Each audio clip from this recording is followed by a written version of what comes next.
A'udzu billahi minasyaitonir rajim. Bismillahirrahmanirrahim. Uhayyikum bi tahiyatil Islam, fahiya tahiyatul jannah. Assalamualaikum warahmatullahi wabarakatuh. Alhamdulillahi rabbil alamin. Salatu wassalamu ala Rasulillah Muhammadin sallallahu alaihi wasallam wa ala alihi wa ashabihi ajma'in. Amma ba'd. Jamaah sekalian yang dirahmati oleh Allah Subhanahu wa taala. Alhamdulillah, kita bersyukur kepada Allah atas segala nikmat karunia. Kita juga berselawat kepada Rasulullah sallallahu alaihi wasallam beserta keluarga dan kepada para sahabat. Mudah-mudahan syukur kita menjadi sebab Allah tambahkan nikmat. Mudah-mudahan salawat yang kita sampaikan menjadi sebab mendapatkan syafaat beliau, pertolongan beliau di yaumul qiyamah nanti. Amin ya rabbal alamin. Jamaah sekalian dirahmati Allah, tentu saja semua kita paham bahwa sebentar lagi Ramadan akan menyapa kita. Dan kita disunnahkan untuk menyambut Ramadan itu dengan penuh kegembiraan dan sukacita. Dan biasanya materi yang disampaikan menjelang Ramadan adalah bagaimana kemudian persiapan kita bertemu dengan tamu yang mulia itu. Persiapan yang juga sama-sama pasti sudah kita paham itu adalah biasanya kita bersama-sama menyiapkan yang namanya tahiyah, ya, tahiyah ruhiyah, yaitu persiapan ruh ataupun mental. Nah, ini biasanya kita turunkan dia menjadi beberapa pengertian atau beberapa aktivitas atau program. Misalnya kita mulai dengan niat yang tulus dan ikhlas, ya, bahwa berpuasa bukan sekedar untuk menurunkan badan, ya, menurunkan berat badan atau sekedar untuk meningkatkan kesehatan, bukan. Tetapi puasa adalah untuk Allah dan untuk Allah Subhanahu wa taala dan menjalankan sunnah Rasulullah sallallahu alaihi wasallam. Kemudian kita juga di bagian ini diminta untuk memperbanyak ibadah, baik yang wajib terutama yang sunnah, baik yang sifatnya salat maupun membaca Quran, ya, khatam, berusaha untuk menghatamkan. Kemudian diminta juga untuk menambahkannya dengan tadabbur. Bahkan juga ada yang menambahkannya dengan menghafal dan lain sebagainya. Termasuk juga di bagian tahiyah ruhiyah ini adalah berusaha untuk menjadikan Ramadan ini sebagai syahrut taubah, sebagai momen untuk bertaubat kepada Allah atas segala kesalahan dan maksiat yang kita lakukan. Itu yang pertama, tahiyah ruhiyah. Yang kedua yang juga sering dibahas ketika menjelang Ramadan itu persiapannya adalah tahiyah jasadiyah, persiapan fisik. Ya, persiapan fisik ini turunannya misalnya tentu saja menjaga kesehatan, ya, pola makan dijaga, ya, sahurnya seperti apa, bukanya seperti apa, pola tidurnya bagaimana, ya, dan seterusnya yang membuat kita menjadi lebih bugar dan tetap sehat ketika di bulan Ramadan, ya. Dan yang ketiga biasanya juga dibahas itu adalah persiapan tahiyah fikriyah atau sakafiyah, persiapan keilmuan. Jadi kita dianjurkan untuk kemudian mengulang-ulang lagi, membaca kembali apa-apa yang kaitannya dengan Ramadan itu sendiri, ya. Ataupun secara umum kita diminta untuk misalnya menambah wawasan keislaman kita, ya, sakafah islamiyah kita, ya, wawasan keislaman kita, ya. Nah, ada satu hal yang kemudian mungkin jarang untuk dibahas, yaitu tahiyah iktisodiyah, persiapan finansial, ya. Bagaimana kita harus menyiapkan finansial itu dalam rangka menyambut Ramadan ini. Dan Ramadan kita tahu sebenarnya adalah bulan pengendalian diri, ya, secara umumnya atau secara garis besarnya bulan Ramadan itu bulan pengendalian diri. bukan hanya sekedar mengendalikan diri dari makan dan minum, tetapi hakikatnya mengendalikan diri dari hawa nafsu, termasuk hawa nafsu dorongan untuk belanja, dorongan untuk membeli sesuatu yang tidak dibutuhkan. Nanti kita lihat bedanya antara mubazir dengan israf. Karena dalam Al-Quran dua kata itu dipakai. Ada mubazir, ada israf. Kalau diterjemahkan ke bahasa Indonesia, kurang lebih kadang-kadang disamakan artinya, yaitu suatu sikap yang berlebihan. Padahal beda itu, ya. Nah, seorang bernama seorang Barat, ya, dia bernama Michael Singletary. Dia pernah menulis satu buku, ya. Buku itu dia kasih judul fasting, financial fasting, berpuasa finansial. Jadi melakukan puasa ekonomi, ya. Dia pakai waktu 21 hari untuk kemudian misalnya tujuannya orang itu bebas dari hutang, orang itu lebih paham apa arti keuangan yang sebenarnya. Tentu saja dia bukan muslim. Dan ketika saya baca bukunya, saya cari di internet, saya download, saya baca tadi siang menjelang sore, dia pakai dalil-dalilnya dari Alkitab. Dalil-dalilnya dari Alkitab sebagai keyakinan dia. Ya. Nah, kita tidak ingin kemudian membahas dalil-dalil Alkitabnya, tetapi yang menarik adalah bahwa teori tentang berpuasa ekonomi itu seharusnya juga kita pikirkan sebagai muslim. Karena di tengah-tengah datangnya bulan Ramadan juga tidak sedikit bujukan rayuan untuk berbelanja lebih banyak itu datang. Ya. Oleh karena itu, misalnya ya, saya izin mengutip apa yang dia pakai dalilnya. Dia pakai Daniel ayat 10.3, 10.23. Ya, saya nggak tahu istilah 10.23 itu, tapi Daniel. Dia katakan konsep dia memunculkan puasa finansial itu terinspirasi dari konsep puasa Nabi Daniel, di mana dia tidak makan makanan pilihan, tidak ada daging atau anggur, dan tidak menggunakan minyak sama sekali sampai 3 minggu. Sampai 3 minggu. Jadi dia kasih waktu 3 minggu puasanya Nabi Daniel. Itu dia ambil dari situ. Nah, kalau kita melihat sebagai muslim, maka puasa belanja ini rasanya sah-sah saja. Di bulan ini kita lakukan, kita praktekkan lebih dahsyat lagi. Misalnya di bulan Ramadan kita kurangi, atau boleh jangan sampai kita lebih banyak ke mall. Oh, saya tidak ke mall, Ustaz. Saya di masjid saja. Tapi saya belanjanya online. Nah, itu dikurangi. Ya. Buka-buka Tokopedia, buka-buka Shopee, ya. Karena dorongan untuk belanja melihat promo-promo di aplikasi itu akan mendorong kita mengklik dan mengklik. Dan juga nanti kita lihat, ternyata memang ada kajian psikologis, orang yang belanja secara digital itu jauh lebih banyak mengeluarkan uang daripada mereka yang belanja secara konvensional, yaitu duit secara langsung. Ya, katanya memang terasa lebih menyakitkan. Kalau bawa duit tebel, dompetnya tebel, terus kemudian datang ke sebuah tempat belanja, mungkin baru 2-3 tempat toko yang dia masuki, yang barang yang baru dia beli, lalu uangnya tiba-tiba setengahnya hilang, itu kan dompetnya langsung terasa. Nah, dia sadar. Beda dengan orang yang belanja digital, tinggal tap, tinggal QRIS, dia nggak tahu itu uangnya kemudian tergerus. Ya, tergerus itu hilang sedikit. Tapi kalau dia bawa pas, misalnya disepakati dengan istrinya, kita belanja, bawa uang sekian, ya sudah, uang itu habis. Ya. Jamaah sekalian dirahmati Allah Subhanahu wa taala, tidak buka misalnya, atau di bulan Ramadan ini di keluarga-keluarga kita masing-masing kurangi atau hilangkan GoFood,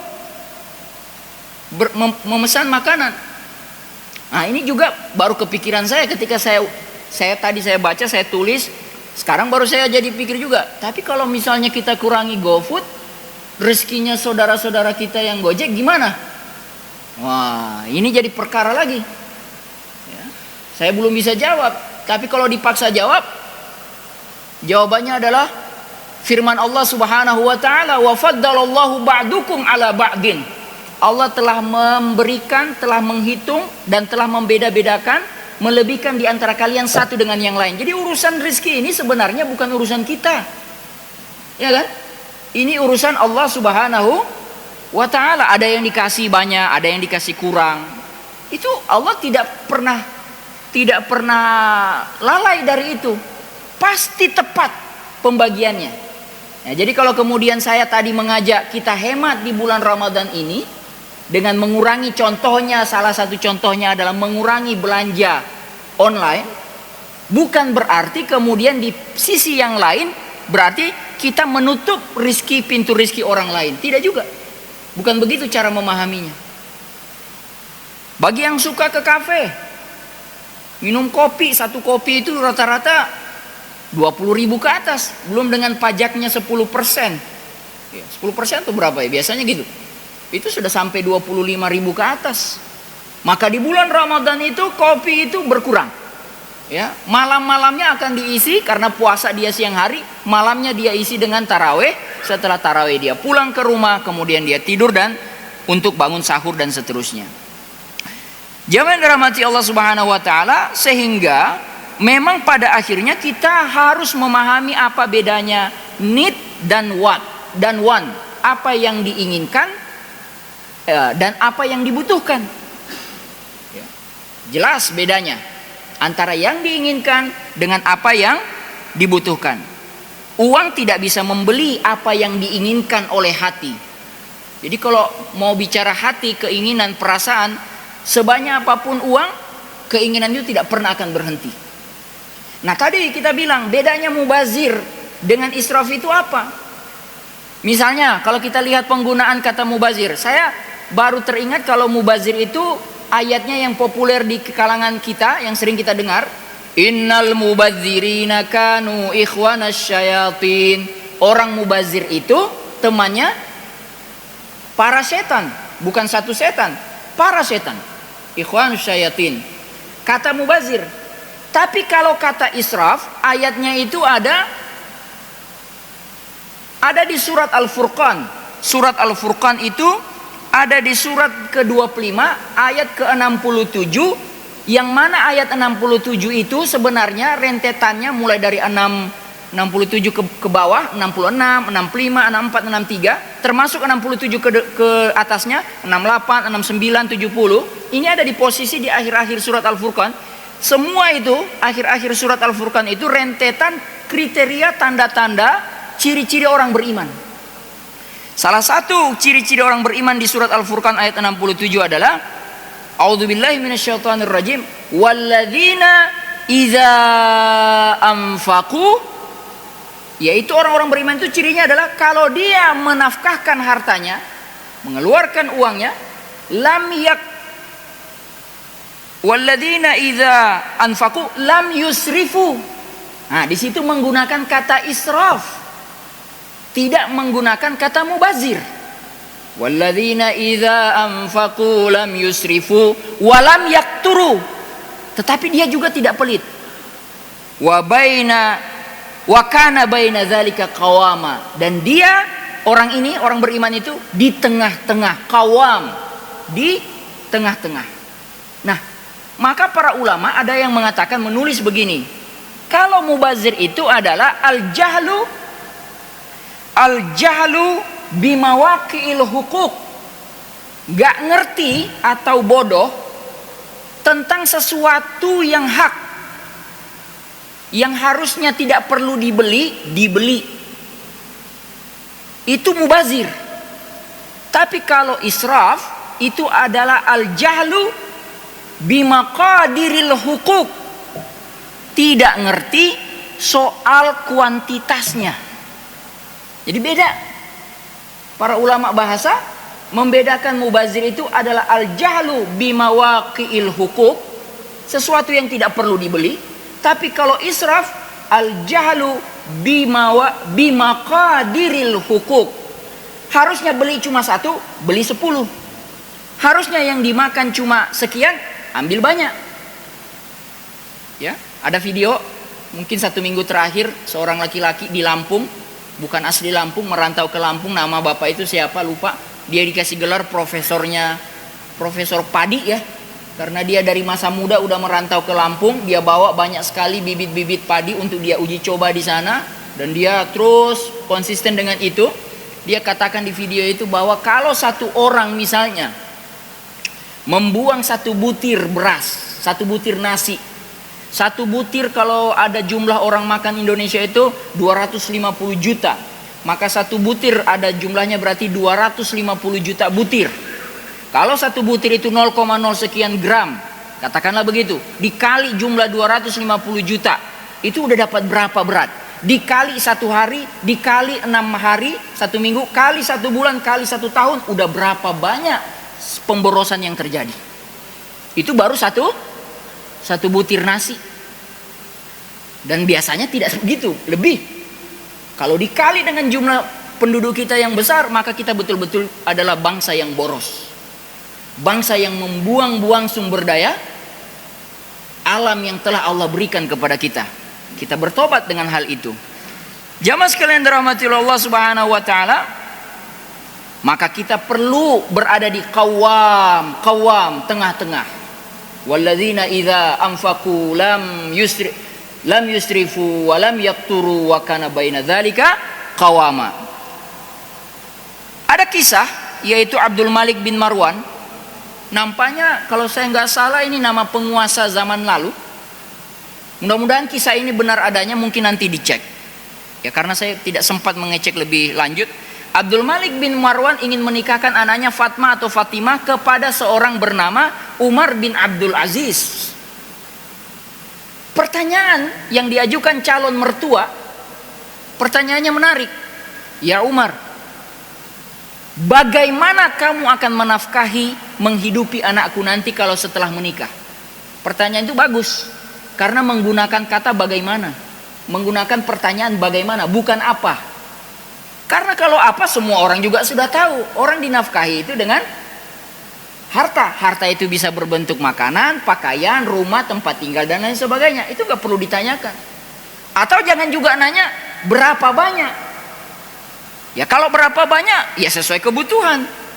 Tapi menarik yang ditanya itu bagaimana cara kamu nanti menafkahinya. Maka jawaban Umar bin Abdul Aziz adalah menggunakan ayat yang kita baca tadi. Walladzina idza anfaqu, orang-orang yang beriman itu cirinya adalah kalau dia mengeluarkan uang, dia berinteraksi dengan hartanya, dia berinfak, maka infaknya itu adalah tidak berlebihan dan juga tidak pelit, tapi di tengah-tengah. Dan ini sama seperti ayat dalam Al-Quran, saya tidak tahu di surat berapa, ayat berapa. Allahumma shalli ala sayyidina Muhammad. Wala taj'al yadaka maghlulah ila unukika. Kan ada itu ayat itu. Dan jangan buat tanganmu itu terlilit di lehermu. Tanganmu terlilit di lehermu itu berarti begini. Ya, berarti pelit. Wala taj'al yadaka maghlulah. Ya, terlilit. Wala tabsutha kullal basti. Nah, itu ayat lanjutannya. Tapi juga jangan kau buka tanganmu itu terlalu lebar. Ya, tapi di tengah. Ya. Wala taj'al yadaka maghlulatan ila unukika wala tabsutha kullal bast. Itu ayatnya. Jadi memang kita dituntut untuk di tengah-tengah. Maka sikap seperti inilah yang menjadikan kemudian kita menjadi karakter orang-orang yang beriman. Jamaah dirahmati Allah Subhanahu wa taala, Michael tadi, penulis buku itu tadi, siapa namanya? Michael Singletary tadi. Dia menulis satu subbab. Dia bilang bahwa memang kita perlu uang di dunia ini. Dan itu tidak salah. Kita hidup di dunia hari ini ada, kita uang. Kita nyari kerja itu untuk cari duit, untuk menafkahi keluarga kita. Ya. Dan itu didukung oleh ayat Al-Quran. Lagi-lagi saya lupa suratnya, ayatnya. Cuma ayat ini populer. Pasti bapak-bapak jamaah sekalian juga pernah mendengar. A'udzubillahi minasyaitonirrajim. Wala tansa nasibaka minad dunya. Dan jangan lupakan bagianmu di dunia. Kejar itu dunia, ada bagianmu di situ.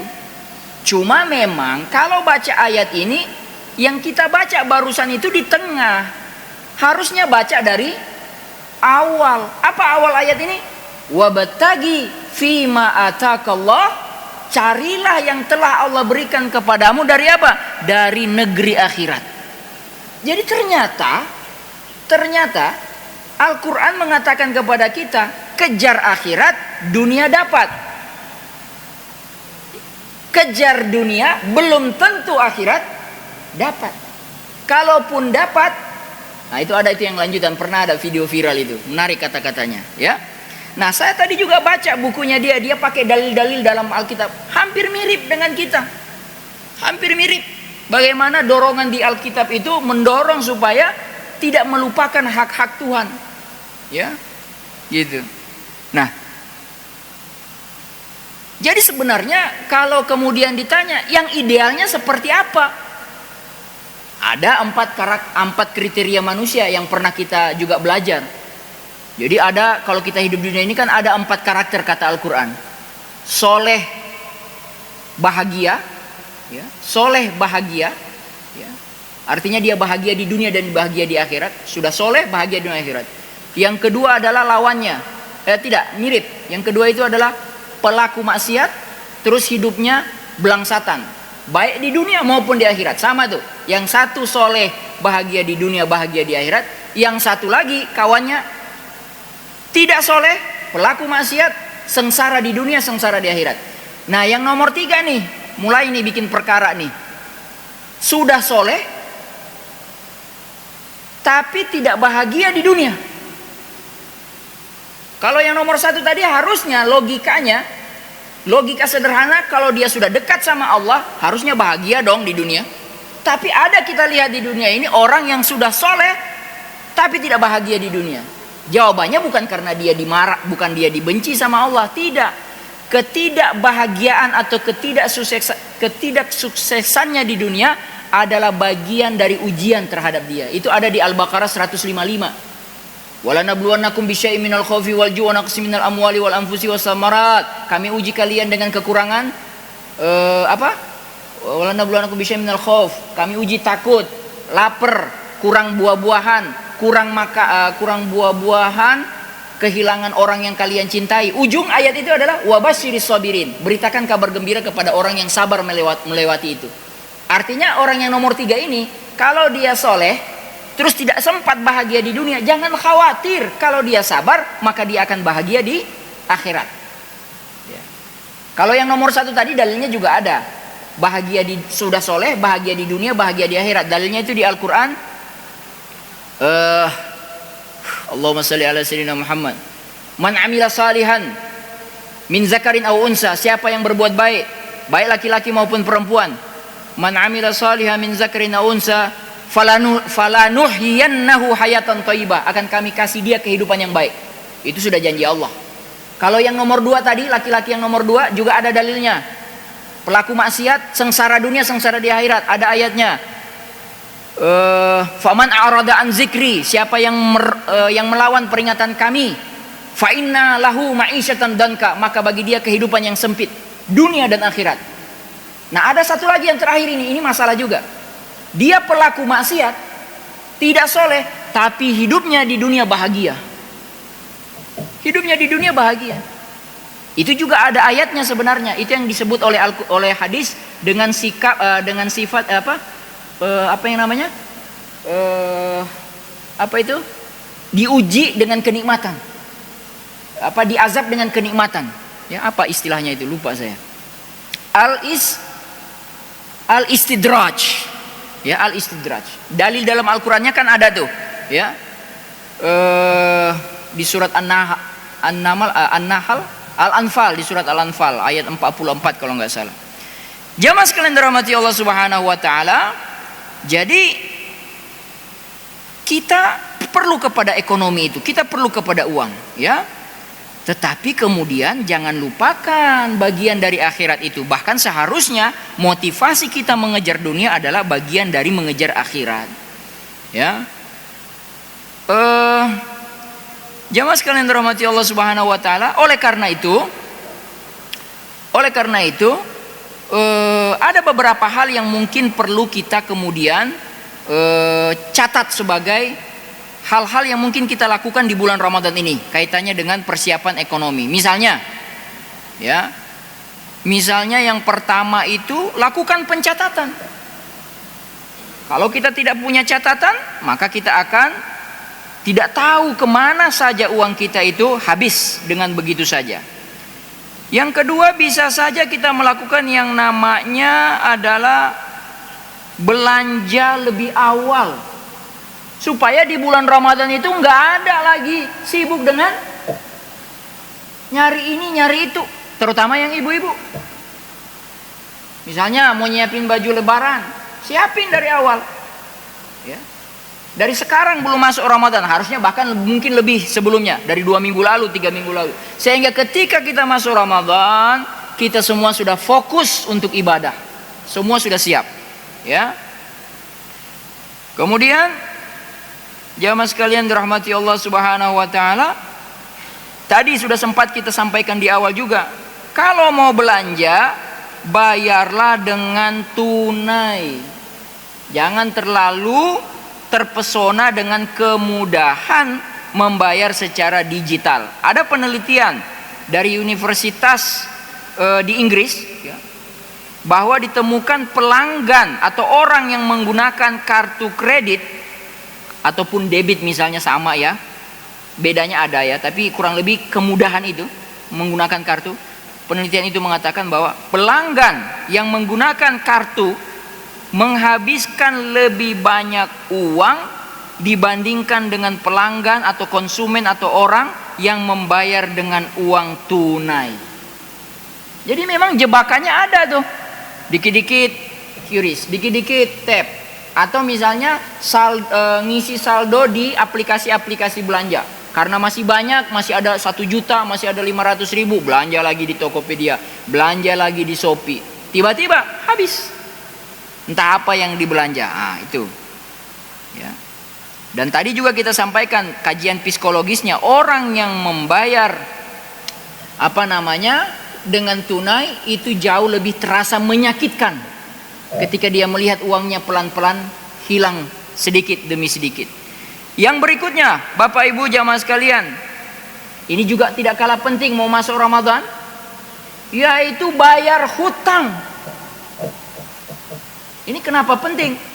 Karena boleh jadi orang yang kita hutangi itu, orang yang kita pinjam uang ke dia, dia dalam kondisi juga sedang butuh.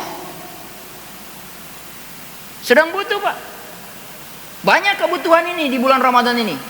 Ada yang mau pulang kampung, mudik, itu perlu perencanaan. Sementara uangnya masih dipinjam oleh kita. Dan kita tidak bayar, dan dia sungkan dan segan untuk nagih. Kemudian kita dengan sengaja tidak membayar utang itu. Lalu kemudian kita berada di satu grup WA. Kita pulang kampung, dia tidak pulang kampung. Kita foto-foto di tempat-tempat wisata, dia tidak bisa karena ada masalah keuangan. Bukankah itu bisa memicu orang jadi marah, dan dia bisa berdoa merasa sebagai orang yang terzolimi. Walaupun seharusnya kalau orang yang punya hutang, salah satu kewajiban orang punya hutang itu, ini juga jarang kita paham. Kewajiban orang yang punya hutang itu adalah menagih, mengingatkan, bukan membiarkan. Tidak bisa dibiarkan, harus ditagih. Dan itu kan menarik. Di satu sisi yang punya hutang, yang menghutangi menagih, yang satu sisi datang dengan cepat berkomunikasi. Kalau memang belum bisa bayar, sampaikan baik-baik. Kalau tidak bisa bayar full, bayar setengah. Yang penting ada Komunikasi jamaah sekalian yang dirahmati oleh Allah Subhanahu wa taala. Dan memang hutang ini berat. Ya. Saya waktu Jumat kemarin kajian subuh lagi baca surat apa itu? Kisah Nabi Musa. Ya, kisah Nabi Musa berdialog dengan Firaun. Ternyata Firaun itu di ayat itu, saya lupa di ayat berapa, Allahumma shalli ala Muhammad. Firaun pernah nagih sama Nabi Musa. Kan begini pertanyaannya, apa hikmahnya Nabi Musa diasuh oleh Firaun? Apa Pak? Ya, kira-kira kita pernah tahu kenapa Nabi Musa harus lewat episode hidupnya diasuh oleh Firaun? Ternyata jawabannya di ayat itu. Waktu Nabi Musa dakwahi Firaun, Firaun jawab begini di ayat-ayat itu. Musa, kamu lupa bahwa kamu pernah hidup nyaman dengan kami waktu kecil. Kami kasih kamu makan, kami kasih kamu, aku maksudnya Firaun, aku kasih kamu pakaian, aku kasih kamu tempat tinggal di istana, dapat pendidikan di istana. Sekarang kamu mau begini. Nah, gitu ya. Gitu. Itu tagihannya Firaun waktu Nabi Musa dakwah. Dan ayat itu kemudian akhirnya mengajarkan salah satu hikmah juga, bahwa kebenaran itu memang harus tetap disampaikan walaupun orang yang kita mau kasih sampaikan itu kita punya hutang sama dia. Dakwah al-haq tidak bisa ditutupi dengan yang begitu-begitu. Sampaikan. Dan Nabi Musa mengambil peran itu. Di ayat itu juga, di rentetan ayat itu juga yang menarik adalah bukan cuma ngingetin jasa-jasanya Firaun. Firaun juga bilang pernah begini, Musa ingat, kamu pernah mukul orang di tempatku, di tanah airku, dan sampai orang itu mati. Kan ada Nabi Musa tempeleng orang mati. Dan jawaban Nabi Musa waktu mendengar Firaun ngomong begitu, ya saya tahu saya salah dan saya sudah minta maaf kepada Allah Subhanahu wa taala. Begitu. Makanya seorang pendakwah itu, seorang dai, dua. Jangan sampai hutang budi dia mencegah mulutnya untuk menyampaikan kebenaran. Dan jangan sampai kesalahan dirinya membuat dia tidak bisa menyampaikan kebenaran. Maka penting sekali menjaga track record itu. Jamaah sekalian dirahmati Allah Subhanahu wa taala, ya, hutang di dalam bahasa Inggris itu disebut, dalam bahasa Inggris tulisannya mortgage, gitu tulisannya. Katanya ada yang bilang begini, itu dari bahasa Prancis lama. Mort itu artinya kematian dan gage itu artinya janji. Maka orang yang melakukan utang atau pinjaman, maka sebenarnya dia bikin janji dengan kematiannya. Iya kan? Kita kalau punya hutang sampai kita mati baru itu lunas, baru kemudian kita bebas. Kalau belum kita bayar, kalau kita masih hidup kita bayar, selesai. Tapi kalau kita tidak bayar, maut menjemput. Dalam Islam ternyata ketika kita wafat sekalipun hutang tidak pernah selesai. Itu ngerinya hutang itu, ya. Itu ngerinya hutang, ya. Ketika kita wafat sekalipun, nauzubillah min zalik, masih ada hutang kita sama orang. Hutang itu bikin roh kita terawang-awang antara bainas sama wal ard. Nabi tidak mau mensolatkan sahabat yang punya hutang. Maka lagi-lagi kita ingatkan, mau masuk Ramadan, mau masuk bulan taubat, mau masuk bulan ibadah, mau masuk bulan pahala, masih punya hutang, usahakan lunasi.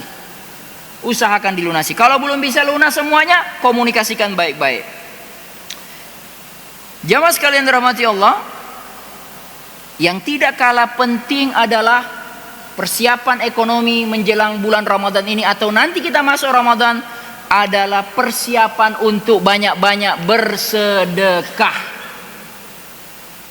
Artinya butuh uang. Rasulullah SAW dalam hadis diriwayatkan, ketika datang Ramadan, riwayatnya apa kalau Ramadan datang Nabi itu dalam hal bab sedekah? Sedekah beliau semakin bertambah. Dalam riwayat hadis dikatakan seperti angin yang bertiup.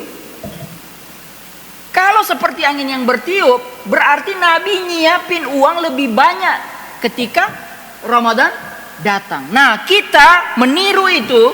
Misalnya di bulan Ramadan nanti ada 30 hari. ada namanya sedekah subuh. Ayo disiapkan uang 2.000, mau tiap subuh 2.000 atau mau tiap subuh 5.000.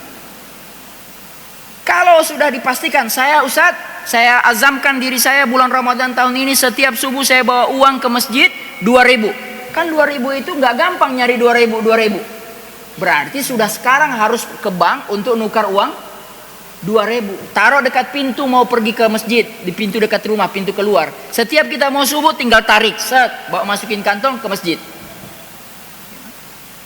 Termasuk kalau uang-uang receh itu kan nanti bulan Lebaran itu kan kita bagi-bagi hadiah sama anak-anak kecil. Berarti dari sekarang juga disiapkan uang kecil. Jangan mau dekat Idul Fitri baru ke bank, itu udah habis. Udah habis itu uang-uang kecil itu. Dari sekarang disiapkan. Jangan sampai nanti muncullah misalnya, Ustadz pertanyaan, boleh nggak tukar uang di inang-inang? Bukankah itu riba? Sebelum pertanyaan itu muncul, sekarang siapin supaya pertanyaan itu nggak usah muncul. Ya kan? Selalu disiapkan. Ya, selalu disiapkan.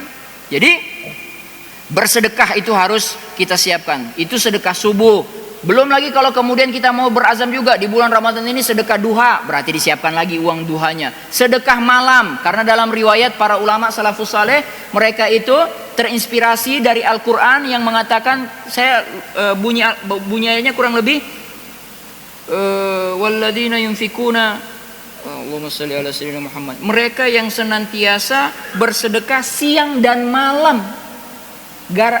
Dari ayat itu terinspirasi ada namanya sedekah subuh dan ada namanya sedekah malam atau sedekah isya. Maka berarti disiapin. Yang tidak kalah penting, ini masih ada waktu. Bentar lagi azan. Sudah habis? Belum. Saya diingatkan. Ya, terakhir yang tidak kalah penting 1 menit. Jangan lupa persiapan untuk zakat. Harus dipersiapkan. Persiapannya apa? Mulai dihitung harta kekayaan berapa. Emas cuma punya 30 gram, berarti cuma 30 juta. Kalau 1 kilogram 1 juta. Uang tabungan di bank sana ada sekitar 50 juta. Berarti tarik ke sini 50 juta tambah 30 juta baru 80. Belum sampai nisab. Karena nisabnya 85 juta. Cari lagi harta yang lain, tarik ke sini. Oh, sudah sampai 100 juta. Tarik lagi harta yang ke sana. 150 juta kali 2,5%. Dan memang harus begitu. Bukan untuk menghindar daripada zakat, tetapi disiapkan dari awal-awal saya mau bayar zakat. Ya. Jamaah sekalian dirahmati oleh Allah Subhanahu wa taala. Saya kira itu yang bisa sampaikan. Sebenarnya ada satu dari semua yang kita bicarakan ini, yang terakhir adalah bekerja lebih keras dan lebih semangat. Bulan Ramadan bukan bulan tempat untuk alasan untuk alasan untuk saya lagi puasa jadi turun produktivitas. Tapi bulan puasa adalah sebagai tempat menguji bahwa kita perlu memberikan produktivitas yang lebih tinggi, seperti mana para sahabat mencontohkan peperangan dan pencapaian-pencapaian gemilang di dalam sejarah Islam itu dicapai kebanyakannya di bulan Ramadan. Perang-perang yang dihadapi oleh para sahabat. Mudah-mudahan ini bermanfaat. Mudah-mudahan membuat kita lebih semangat, sehingga kemudian kita bisa mengisi Ramadan kita dengan ibadah yang khusyuk, dengan ibadah yang diterima oleh Allah Subhanahu wa taala. Mohon dimaafkan jika ada kekurangan. Kita tutup sama-sama dengan mengucapkan hamdalah alhamdulillahi rabbil alamin dan doa penutup. Subhanakallahumma wa bihamdika asyhadu an la ilaha illa anta astaghfiruka wa atubu ilaik. Assalamualaikum warahmatullahi wabarakatuh.